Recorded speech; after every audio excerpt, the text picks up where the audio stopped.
నమస్తే, welcome to our channel. కూటమి ప్రభుత్వం అధికారంలోకి వచ్చి దాదాపు 6 నెలలు అవుతుంది. ఈ 6 నెలలో సంక్షేమ పథకాలు రాష్ట్రానికి పారిశ్రామిక రంగాన్ని అభివృద్ధి చేయడంపై కృషి చేస్తుంది. మరోపక్క వైఎస్ఆర్సీపీ అధినేత జగన్మోహన్ రెడ్డి ఈ 6 నెలల్లో ఈ ప్రభుత్వంపై ప్రజా వ్యతిరేకత తీవ్రంగా ఉందని చెప్తున్నారు. మరి ఇదే అంశంపై చర్చించడానికి మనతో పాటుగా ఉన్నారు సీనియర్ జర్నలిస్ట్ లక్ష్మణ్ గారు. సార్ నమస్తే. సార్ నమస్తే తల్లి. నమస్తే అండి. సార్, కూటమి ప్రభుత్వం అధికారంలోకి వచ్చి 6 నెలలు అవుతుంది. ఈ 6 నెలల్లో కూడా మనం పోలవరం, అమరావతి, రాష్ట్రానికి పెట్టుబడులు ఇవన్నీ పరుగులు తీస్తుందని మనం చెప్పవచ్చు. మరోపక్క వైఎస్ జగన్మోహన్ రెడ్డి వచ్చి అసలు ప్రజా సమస్యలను పట్టించుకోవట్లేదు ప్రభుత్వం, ప్రజా వ్యతిరేకత తీవ్రంగా పెరుగుతుంది. ఫీజు రీఎంబర్స్మెంట్ గురించి కానివ్వండి, రైతు సమస్యల గురించి, అసలు దేని గురించి ప్రభుత్వం పట్టించుకోవట్లేదు అంటున్నారు. సార్, దీనిపైనే ఒక ఆర్టికల్, ఒక న్యూస్ అనేది మనకి సాక్షిలో వచ్చింది. ఉదయం నేను కూడా చదివాను. దుర్మార్గ పాలనపై పోరాటం. ఈయనకి కూటమి ప్రభుత్వం చేస్తున్న ప్రతి ఒక్క సంక్షేమ పథకాలు కానీ, అభివృద్ధి కానీ, పారిశ్రామిక అభివృద్ధి కానీ, పారిశ్రామిక రంగంలో పెట్టుబడులు పెట్టేందుకు ఎంఎన్సీ కంపెనీలు ముందుకు వస్తూ పారిశ్రామిక సంబంధించిన పెట్టుబడులు కానీ, యువతకు ఉపాధి కానీ ఏపీలో పరుగులు పెడుతుంది. ఇవన్నీ చూసి ఆయన కళ్ళు మంటలు అనమాట. ఆయన చెప్తున్నాడు, ఈరోజు ఆయన అబద్ధపు సాక్షిలో రాసుకున్న ఆర్టికల్ మనం చూస్తే, విద్యా, వైద్య, వ్యవసాయ రంగాలని తిరోగమనం పట్టించారంట. దీనిపైనే ఆయన పోరాటం. ఈ 3 అంశాలు ఎక్కువ తీసుకున్నాడు. ఎందుకంటే ఈ 3 వ్యవస్థలను శ్రావణి గారు భ్రష్టు పట్టించాడు అనమాట. ఏ విధంగా భ్రష్టు పట్టించాడో అందరూ చూశారు 5 ఏళ్ల పాలనలో. ఇప్పుడు విద్య గురించి మాట్లాడుకుంటే నాడు నేడు అనే పథకం తీసుకొచ్చాడు.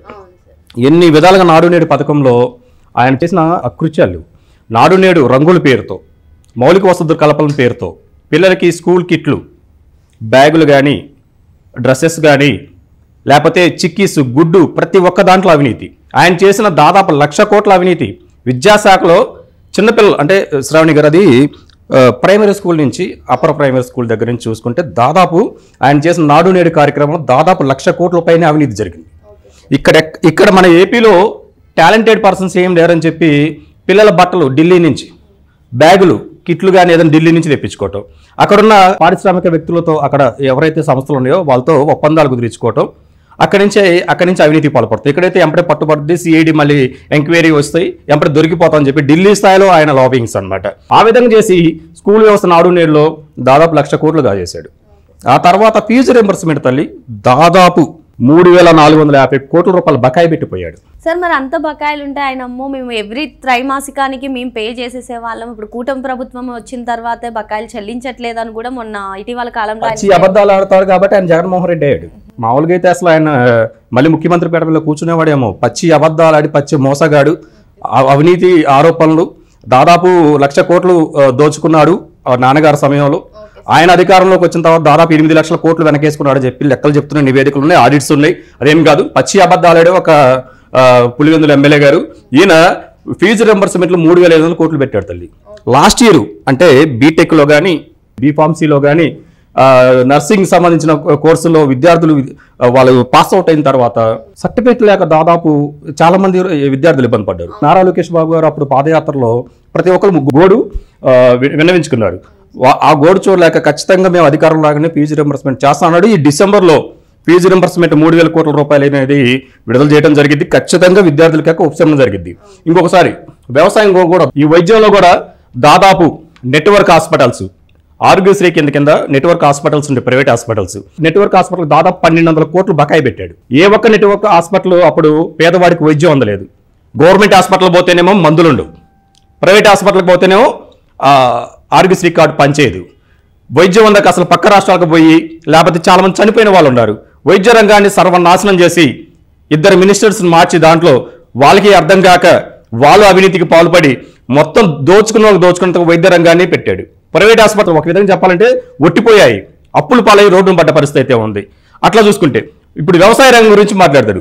రైతుల్ని ఏ విధంగా ఇబ్బంది పెట్టాడు. ఈ మహానుభావుడు ముఖ్యమంత్రి అయిన తర్వాత రైతులు అసలు పచ్చగా ఉన్నదే లేదు. పంట పొలాలు పచ్చగలేవు, వాళ్ళ జీవితాలు పచ్చగలేవు.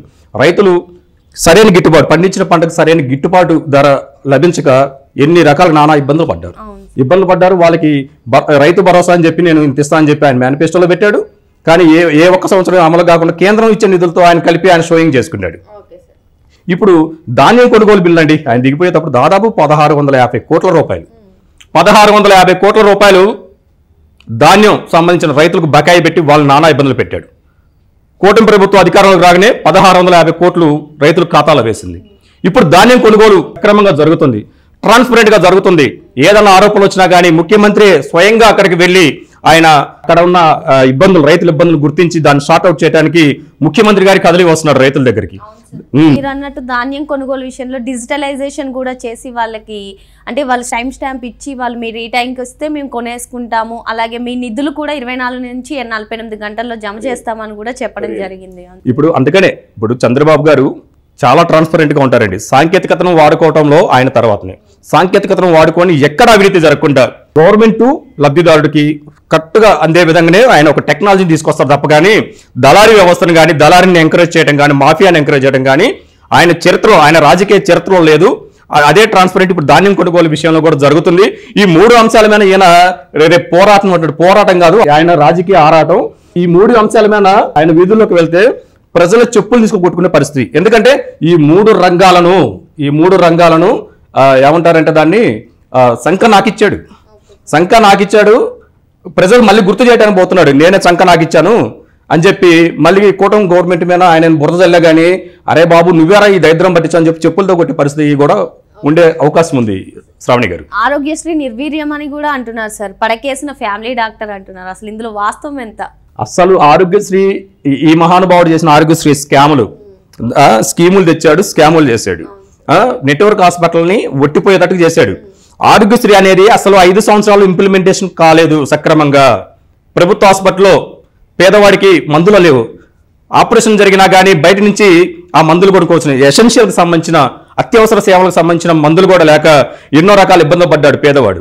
ప్రైవేట్ హాస్పిటల్ పోతే వాళ్ళు మేము ఫీజు రింబర్స్మెంట్ డబ్బులు పడితేనే మేము ఆపరేషన్ చేస్తాం, డబ్బులు పడితేనే మేము వైద్యం చేస్తాం అని చెప్పి ఇన్పేషెంట్లుగా రోజుల తరబడి హాస్పిటల్లో ఉన్నారు. శ్రావణి గారు, ఆరోగ్యశ్రీని ఇతను చేసిన విధంగా నిర్వీర్యం అసలు గతంలో కూడా చూసుకున్నా కానీ దేశంలో కూడా చూసుకున్నా ఎక్కడ లేదు.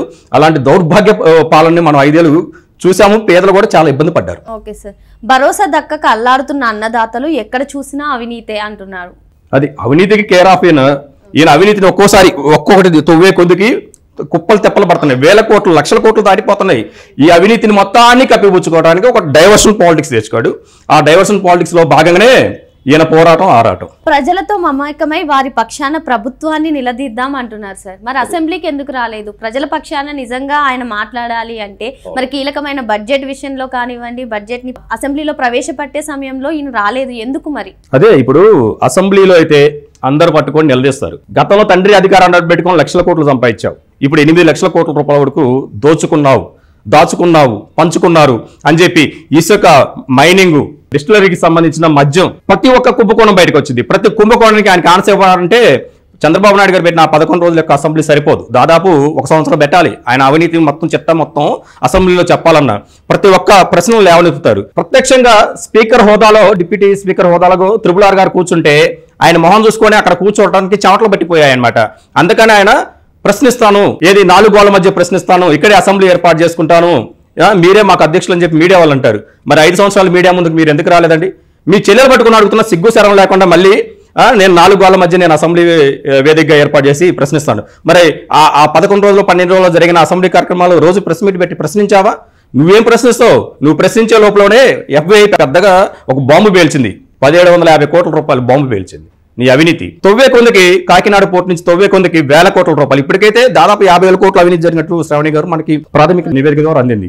ఇంకా ఎన్ని వేల కోట్ల రూపాయలు దోచుకున్నారో, ఎన్ని వేల ఎకరాలు దోచుకున్నారో ప్రతి ఒక్కరు తీస్తుంటే కుప్పలుగా బయటకు వస్తున్నారు. ఇతనితో పాటు ఇతను నమ్ముకున్న అధికారులు, ఇతను చూసుకొని విర్రవీగిన ప్రతి ఒక్క మంత్రి, ఎమ్మెల్యే అందరూ జైలు పాలు కావాల్సిందే, జైల్లో పడాల్సిందే, జైలు ఓచలు లెక్కలు పట్టాల్సిందే. జైలు సరిపోవు ఆంధ్రప్రదేశ్లో, పక్క రాష్ట్రాలకు వెళ్ళి కొత్త జైలు ఏర్పాటు చేయాలో లేకపోతే ఒక అడిగి చూసుకొని ఒక జైలు ఏర్పాటు చేయాలి. కానీ అన్ని కేసులు అయితే నమోదైతే అంతమంది అయితే జైలు పాలు అవుతారు. ఇంకోటి కూడా చెప్తున్నాడు శ్రావణి గారు, ప్రతి కార్యకర్త X, Insta, Facebook, YouTube, WhatsApp ద్వారా అకౌంట్లు ఓపెన్ చేయాలంట. ఇంక అకౌంట్లు ఓపెన్ చేస్తే ఇంకేం లేదు, ఇంక ప్రతి ఊరికి ఒక జైలు పెట్టి అక్కడ పడేయటమే. ఎందుకంటే ఇతను నమ్ముకున్న వాళ్ళందరూ ఎట్లా జైలుకి వెళ్ళారో, ఇప్పుడు ఎలా కేసులు ఇరుక్కుంటున్నారో వెళ్తున్నారో తెలుసు. కూటమి ప్రభుత్వం చాలా ట్రాన్స్పరెంట్గా ప్రజా శ్రేయస్సు కోసం, ప్రజా సంక్షేమం కోసం, ప్రాంతాల అభివృద్ధి కోసం ఎంతో విధంగా ప్రయత్నిస్తుంది.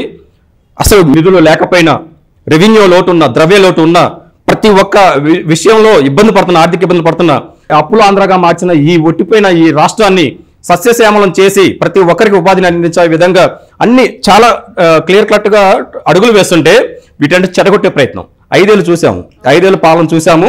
ఈ 5 ఏళ్ళు సుభిక్షంగా ఉంది, ప్రజలు బాగున్నారు, ప్రజలు బాగుపడుతున్నారు, పెద్ద పెద్ద పరిశ్రమలు వస్తున్నాయి, ఉపాధి జరగబోతుందని చెప్పంటే దాన్ని ఎలా కూడా చెడగొట్టాలని చెప్పి ఈ విధంగా రచ్చగొట్టే విధంగా ఆయన పోరాటం ఆరాటం. అన్యాయాలను ప్రశ్నిస్తూ గ్రామ గ్రామాన పోస్టులు చేయాలి అంటే అది నేను చెప్తున్నాను కదా, గ్రామ గ్రామాన పోస్టులు పెడితే ప్రతి గ్రామంలో జైలు ఏర్పాటు చేయాలి. ఎందుకంటే ఎవరైనా ఒకటే, చట్టం తన పని తను చేసుకుంటూ పోద్ది. ఎవరు తప్పు చేసినా కానీ చట్టంలో అందరూ చట్టానికి లోపడే మనం ఈ సమాజంలో రాజ్యాంగబద్ధంగా పెరగాల్సిందే. కాకపోతే చట్టానికి విరుద్ధంగా ఎవరు పోస్టు పెట్టినా కానీ, లేకపోతే గవర్నమెంట్కి అప్రతిష్ట తెచ్చే విధంగా ఎవరు మాట్లాడినా కానీ అది చట్ట వ్యతిరేకం, దేశద్రోహం. అటువంటి దేశద్రోహ కేసులు మీరు పెట్టి ఎంతో మందిని అరెస్ట్ చేశారు. ఇప్పుడు నిన్ను నమ్ముకున్న కార్యకర్తల్ని నాయకులు అయిపోయారు, అధికారులు అయిపోయారు, నిన్ను నమ్ముకున్న ఎమ్మెల్యేలు అయిపోయారు, మంత్రులు అయిపోయారు. ప్రతి ఒక్కరు ఏదో ఒక అవినీతి ఆరోపణలు ఎదుర్కొంటూ మీరు చేసిన అవినీతిని వాళ్ళని బలిపశువులుగా మార్చారు. ఇప్పుడు కార్యకర్తలను కేడను కూడా బలిపశువుగా మార్చే ప్రయత్నమే ఆయన పోరాటం ఆరాటం. మరి వైఎస్ జగన్ రెడ్డి కేసులతో ఏదో ఒక కేసుతో ఆయన అరెస్ట్ కావడం ఖాయం అంటున్నారు. అదే విధంగా మీ అధినేత చెప్పారని, మరీ ముఖ్యంగా యువత మీ అధినేత చెప్పారని ఏదైనా పోస్టులు చేసి మీ బంగారు భవిష్యత్తును అయితే పాడు చేసుకోవద్దని సార్ చెప్తున్నారు.